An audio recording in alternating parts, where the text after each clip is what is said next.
नमस्कार दोस्तों सिनोनिम्स की अगली वीडियो यानी कि सीरीज नंबर 4 के साथ हम आज वापस से आपके साथ मौजूद हुए हैं। दोस्तों आई होप कि इससे पहले जो फर्स्ट सेकंड थर्ड सीरीज आपने पढ़ी है उसके वर्ड्स आपको डेफिनेटली याद होंगे। दोस्तों यहाँ पर एक आपके लिए सजेशन जरूर है और वो सजेशन ये है कि जब आप सिनोनिम की कोई नई वीडियो देखें ना तो उससे पहले जो पुराने वर्ड्स आपके पास लिखे हुए हैं सिनोनिम्स के वो रिवाइज करने के बाद आप अपनी न्यू वीडियो देखना, ताकि जो पुराने वर्ड्स हैं वो भी आपको रिविजन पर रहें। चलिए दोस्तों आज की क्लास स्टार्ट करते हैं और आज का पहला सिनोनिम अपन ले रहे हैं जो क्वाइट इजी वर्ड है जिसको मैंने लिखा है डेंजरस। दोस्तों डेंजरस का मतलब वैसे तो खतरा होता है, लेकिन खतरे के लिए हम इंग्लिश में एक और वर्ड यूज करते हैं जिसको हम हजार्डियस कहते हैं। तो इसीलिए यहाँ पर हम आंसर क्या टिक करेंगे, ऐसी कोई चीज जो मेरे लिए क्या है घातक है उसको मैं हजार्डियस नाम से बोलूंगी। सबसे अच्छी बात पता है दोस्तों इस क्वेश्चन की क्या है कि यहाँ पर बाकी के जो तीन ऑप्शन है ना वो तीनों के तीनों ऑप्शन एक पॉजिटिव वर्ड है, चाहे मैं सेफ बोलूं, चाहे मैं स्ट्रांग बोलूं, चाहे मैं सिक्योर बोलूं। तो इसके आंसर तक पहुंचना वैसे भी बहुत इजी था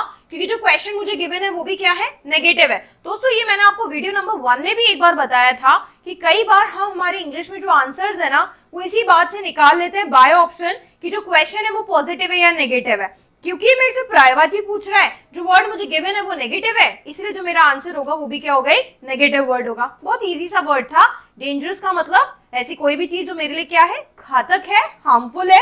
तो मैं उसी के लिए एक और आंसर क्या बोल सकती हूँ, हजार्डियस। इसका एक आंसर और क्या हो सकता है, हार्मफुल, यानी जो चीज मेरे लिए क्या है, अच्छी नहीं है। नेक्स्ट वर्ड पर आते हैं। नेक्स्ट वर्ड दोस्तों है बेनिवोलेंट। क्या वर्ड है ये, बेनिवोलेंट। दोस्तों इस वर्ड को भी याद करते हैं। दोस्तों मैंने आपको है ना एक वर्ड बताया था कि हम डी से क्या याद रखेंगे, दी याद रखेंगे। वैसे ही मैं आपको बता रही हूँ जिन वर्ड्स के आगे ये बेनी वर्ड आ जाए ना आप इसे बेन से याद रखना, और बेन को है ना बहन बोलते हैं, है ना। तो आप इसे बहन वर्ड याद रखना। और जहां पर भी आज के बाद हमें वर्ड में बी एनी मिलेगा मैम उसे किससे प्रोनाउंस करेगी, मैम उसे बहन से याद करेगी। जैसे डी को हमने किससे याद किया, दी से, वैसे बी एनी को हम किससे याद रखेंगे, बहन से। अब दोस्तों यहाँ पर आपको दो वर्ड क्या ध्यान रखने, एक तो यहाँ पे मैंने क्या लिखा है बहन, और दूसरा ये वर्ड क्या लिखा है वॉलेंट। अपन को इसे वॉयलेंट से याद रखना है। तो अपन कैसे याद रखेंगे, देख बहन वॉयलेंट मत कर या वॉयलेंट मत हो। क्या लाइन याद रखनी है, देख बहन वॉयलेंट मत हो और क्या कर, चैरिटी कर। क्या याद रखना है, देख बहन वॉयलेंट मत कर, चैरिटी कर। अगर तूने चैरिटी की ना तो तू पता है क्या हो जाएगी, तू काइंड हो जाएगी। दोस्तों ये दोनों वर्ड्स मैंने आपको इसलिए बताए क्योंकि बेनिवोलेंट के ये दोनों के दोनों सिनोनिम्स हैं, और खास बात ये है ये दोनों सिनोनिम आपके एग्जाम में पूछे गए हैं। एक बार बेनिवोलेंट के आंसर में चैरिटी था, एक बार बेनिवोलेंट के आंसर में काइंड था।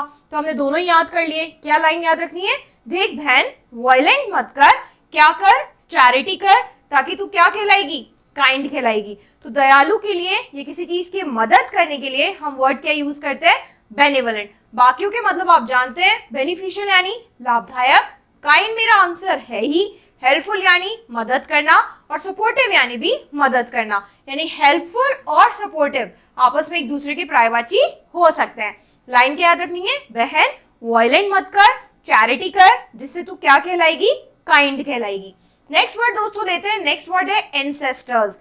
दोस्तों आपको यहाँ पर एक ऑप्शन दिख रहा है, नो डाउट एंसेस्टर्स का मतलब आप सब जानते हैं, जिसका मतलब होता है पूर्वज। यहाँ पर मुझे एक वर्ड दिख रहा है फॉर फादर्स। यहाँ पर ये जो वर्ड है ना दोस्तों फॉर, ये एक रूट वर्ड है जिसका मतलब होता है पहले। क्या होता है इसका मतलब, पहले। इसीलिए हम कहते हैं फॉर हेड, यानी हेड जो क्या है पहले, उसको हम फॉर हेड कहते हैं। सिमिलरली ये वर्ड है फॉर फादर, यानी कि मेरे फादर के पहले फादर। और मेरे फादर के पहले फादर कौन हुए, मेरे दादाजी, तो वो मेरे लिए क्या हुए, पूर्वज हुए ना। तो इसीलिए एंसेस्टर्स का सीधा सीधा मतलब क्या आ गया, फॉर फादर्स। दोस्तों यहाँ पर एक वर्ड लिखा है एक्सटिंक्ट।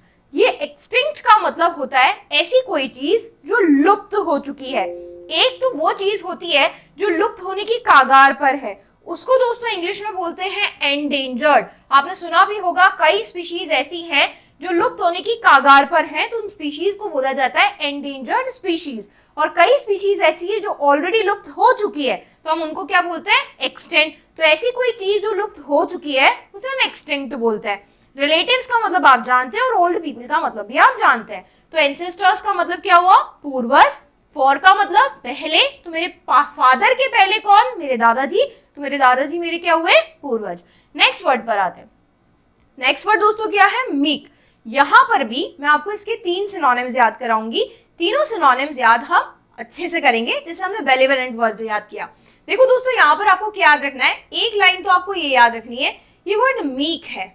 इस मीक वर्ड में बहुत खास वर्ड आ रहा है मी, तो आपको ऐसे याद रखना है मी यानी कि मैं। तो एक लाइन में याद रखूंगी कि दोस्तों मैं पता है कैसी इंसान हूं, मैं बहुत हम्बल इंसान हूं। तो मैंने एक लाइन याद रखी, मैं हम्बल हूं।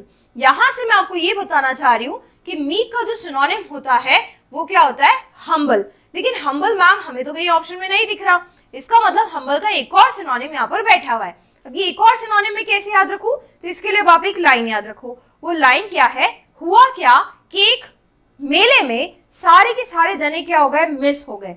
क्या याद रखना है, एक मेले में सारे के सारे जने क्या हो गए, मिस हो गए। और वो कैसी आवाज निकाल रहे थे, मैं खो गया, मैं खो गया, मैं खो गया। तो यहां से आपको क्या याद रखना है, सबके सब क्या हो गए, मिस हो गए। और वो कैसी आवाज निकाल रहे हैं, मैं खो गया, मैं खो गया, मैं खो गया। और साथ ही साथ पता है क्या बोल रहे हैं, मैं क्या हूं, मैं हम्बल हूं। तो यहां से मुझे दोनों तीनों वर्ड्स याद हुए।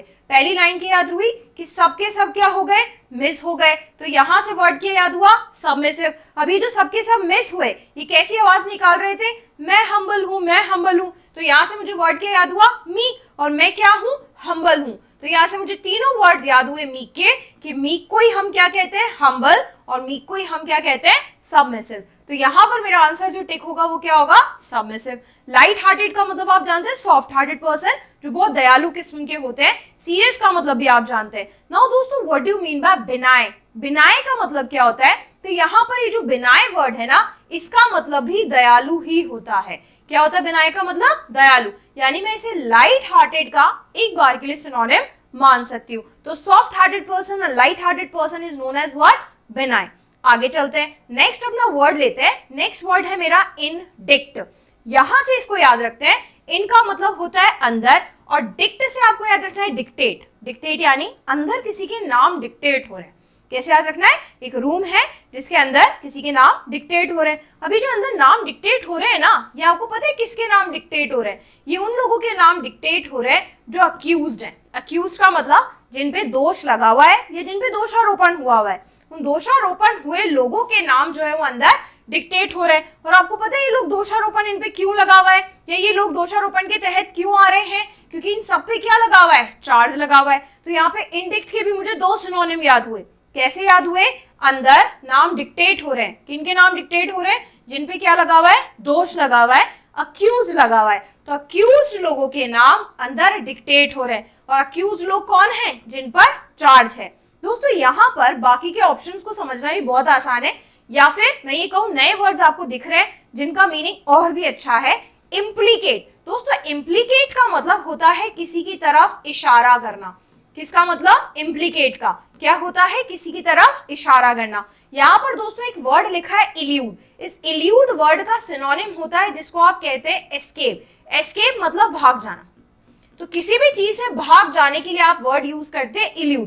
दोस्तों भागने के लिए हम एक वर्ड और यूज करते हैं जिसको कहते हैं इलोप। यानी कि मैं ये कह सकती हूँ इलोप, एस्केप और इल्यूड आपस में पर्यायवाची है।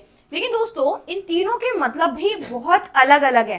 किसी भी चीज से भागना एस्केप कहलाता है। अगर आप पढ़ाई से जी चुराकर भाग रहे हो वो भी एस्केप है। आप टीचर से भाग रहे हो, आप होमवर्क से भाग रहे हो, आप किसी भी चीज से भाग रहे हो, वो सब किसके तहत आता है, एस्केप। लेकिन अगर आप पुलिस से भाग रहे हो, मान लो कोई क्रिमिनल है वो पुलिस से भाग रहा है, तो मोस्टली वर्ड यूज होता है इल्यूड। और कोई भागकर शादी कर लेता है, यानी कि शादी के लिए भाग जाता है, तो फिर वर्ड यूज होता है इलोप। यानी कि मैंने भागने के लिए 3 वर्ड्स याद किए, इल्यूड, एस्केप, इलोप। इन तीनों में भी फर्क है। अगर आप पुलिस से भाग रहे हो, क्रिमिनल हो, तो क्या यूज होगा, इल्यूड। अगर आप पढ़ाई से जी चुरा रहे हो या और किसी चीज से भाग रहे हो, तो वर्ड क्या यूज होगा, एस्केप। एंड अगर आप भागकर शादी कर रहे हो तो वर्ड क्या यूज होगा, इलोप। ठीक है दोस्तों, तो यहाँ पर इम्प्लीकेट का मतलब क्या हुआ, इशारा करना। मेरा मेन क्वेश्चन क्या था, इंडिक्ट। इंडिक्ट को कैसे याद रखना है, अंदर किसी के नाम डिक्टेट हो रहे हैं। किन के नाम डिक्टेट हो रहे हैं, जो अक्यूज्ड है, और उन पर क्या लगा हुआ है, चार्ज लगा हुआ है। दोस्तों आज के 5 वर्ड्स आई होप आपको याद हुए हैं, और इनफैक्ट इससे पहले के भी जितने वर्ड्स थे वो भी आपको नो डाउट याद हो ही गए होंगे। तो दोस्तों इस सीरीज को आगे और बढ़ाएंगे और आपके लिए नेक्स्ट वीडियो और लेकर आएंगे। तब तक के लिए दोस्तों आप इतने सारे वर्ड्स याद करें, एंड एसएससी सीजीएल के लिए जो अपनी प्रिपरेशन है इसे बहुत ज्यादा हाई टॉप प्रायोरिटी पे रखें। थैंक यू दोस्तों, जय हिंद, जय भारत।